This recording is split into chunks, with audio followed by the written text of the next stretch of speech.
예쁘지 않게 올라오는 경우도 있잖아요. 연어에서 추출한 PN이라는 성분을 기반으로 저희가 새살 약침을 쓰게 되면은 오래 머물면서 콜라겐 합성을 좀 더 촉진시키면서 새살을 차오르는 데 더 도움이 되는 수 있습니다. 안녕하세요. 로다마니원 강남점 이승섭 원장입니다. 오다마니언 대구점 유해찬 원장입니다. 원장님께서는 혹시 이렇게 새살침 치료를 하면서 생각보다 더디거나 잘 올라오지 않는 경우들이 좀 있으신가요? 네, 저도 시술 진행하면서 가끔씩 그런 경우가 있었던 것 같아요. 원장님도 있으신가요, 그런 경우? 그렇죠. 저도 종종 그런 경우들이 있어가지고 어떻게 하면은 좀 더 잘 올라오게 할 수 있는지 그런 고민들을 할 때가 있거든요. 그러면 원장님께서는 그런 경우에 좀 보조 시술로 하는 것들이 어떤 게 있으세요? 저는 새살 약침을 요즘에 적극적으로 사용하고 있는데요. 원장님도 사용하고 계신가요? 저도 좀 더딘 경우에는 새살 약침을 적극적으로 권장을 해서 같이 사용을 하고 있어요.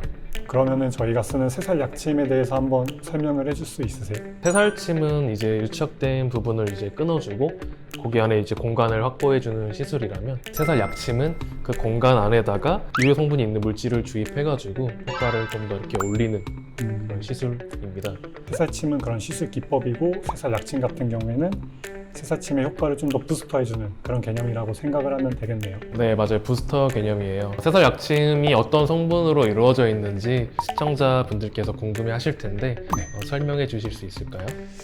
우선 새살 약침 같은 경우에는 연어에서 추출한 PN이라는 성분을 기반으로 만들어진 약침인데요. 이제 이런 PN으로 만들어진 제품 중에 또 유명한 거는 리쥬란이 있고요. 그래서 우선 새살 약침의 이런 효과를 보자면은 액체지만 되게 점성이 높은 성질을 갖고 있거든요. 그래서 저희가 새살침을 통해 만들어 놓은 공간에 약침액이 들어가게 되면은 물리적으로 지지를 해주면서 공간이 좀 더 유지가 될 수 있도록 해주는 역할이 하나 있고요. 또 그러면서 동시에 공간을 좀 더 확보해 줄 수 있는 그런 추가적인 효과도 있습니다. 또한 PN 자체가 섬유아세포를 자극을 해서 콜라겐 합성을 촉진시켜 주기 때문에 결국에는 살이 좀 더 차오를 수 있도록 주는 두 가지의 큰 역할이 있다고 생각하시면 됩니다. 또 그러면은 이제 시청자분들께서는 리쥬란과의 차이점이 궁금하실 수 있는데 그 부분에 대해서 이승섭 원장님께서 설명해 주시겠어요?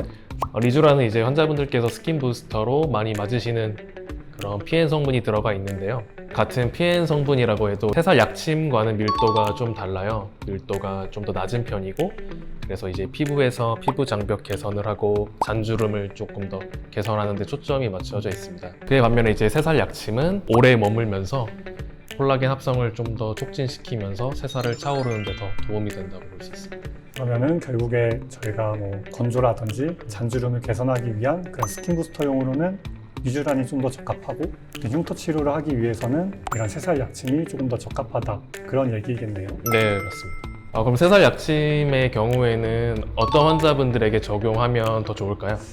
우선 모든 흉터에 있어서 같이 쓰는 게 제일 좋기는 하고요. 뭐 효과적으로도 좋고 그런 경과적으로도 되게 좀 더 이쁘게 마무리가 된다거나 시술이 끝나고 나서도 회복이 빠른 그런 장점들이 있기는 한데 아무래도 비용적인 부분을 생각을 안 할 수가 없잖아요. 그러다 보니까 저도 상담을 할 때 권장은 해드리다라고 말씀을 하는 경우가 있고 꼭 같이 써야 된다라고 말씀을 드리는 경우가 있는데 그 중에 첫 번째는 이제 여드름 흉터 중에서도 아이스픽 모양의 흉터라고 이제 보고 있습니다. 아이스픽 흉터를 보면은 굉장히 좀 좁고 깊은 형태의 이제 흉터 모양이잖아요. 네. 그래서 실제로 가운데 모공도 있다 보니까 새살침으로 만들 수 있는 공간이 제한적이고 이제 차오르는 속도도 더디기 때문에 환자분들도 치료가 오래 걸린다, 치료가 어렵다라고 얘기를 하시는데 이 경우에 저희가 새살 약침을 쓰게 되면은 공간을 조금 더 만들어주고 그 약간의 공간이라도 조금 더 유지를 시켜주면서 살이 최대한 차오를 수 있도록 그래서 이제 새살침만 했을 때보다는 병행을 했을 때 치료 속도 개선감이 훨씬 좋아지는 경향이 있습니다.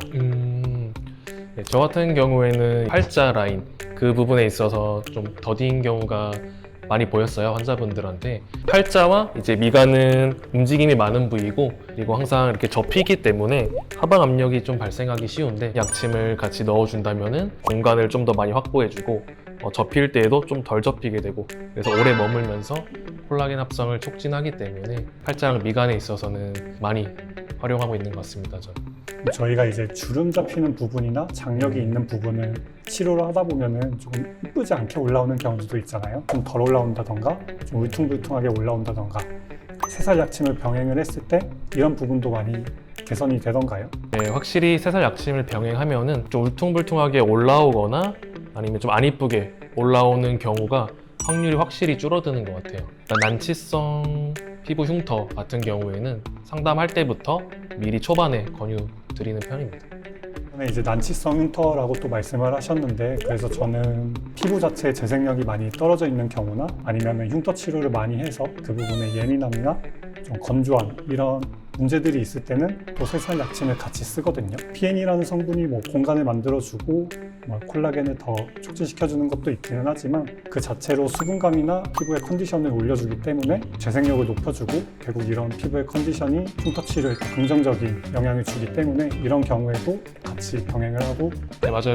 새살침도 그렇고 흉터 시술을 많이 받으신 분들은 그 흉터 부위가 좀 예민해지거나 얇아지거나 그래서 붉은기가 굉장히 오래가는 경우가 있는데 그럴 경우에 새살 약침이 도움이 되는 것 같습니다. 네, 오늘은 이렇게 새살 약침이 어떤 건지, 또 흉터 치료에 있어서 어떤 도움을 주는지, 또 어떤 흉터들에 있어서 꼭 병행을 해야 되는지에 대해서 알아보았는데요. 난치성 흉터라든지 치료가 더딘 흉터의 경우에 새살 약침을 병행했을 때 그런 치료 속도나 개선감들이 훨씬 좋아지는 것들을 확인할 수 있었고, 저희도 이렇게 새살 약침뿐만 아니라 다른 시술들을 또 흉터 치료 자체에 대해서 계속 발전하고 나아가고 있습니다. 그래서 환자분들께서도 이전에 흉터 치료가 잘 되지 않았거나 흉터 치료가 어렵다라고 해서 포기한 경우가 있더라도 내원을 해서 상담을 해보시기를 권장드립니다. 네, 여기까지 로다마니언 대구점 유해찬 원장, 강남점 이승석 원장이었습니다. 감사합니다.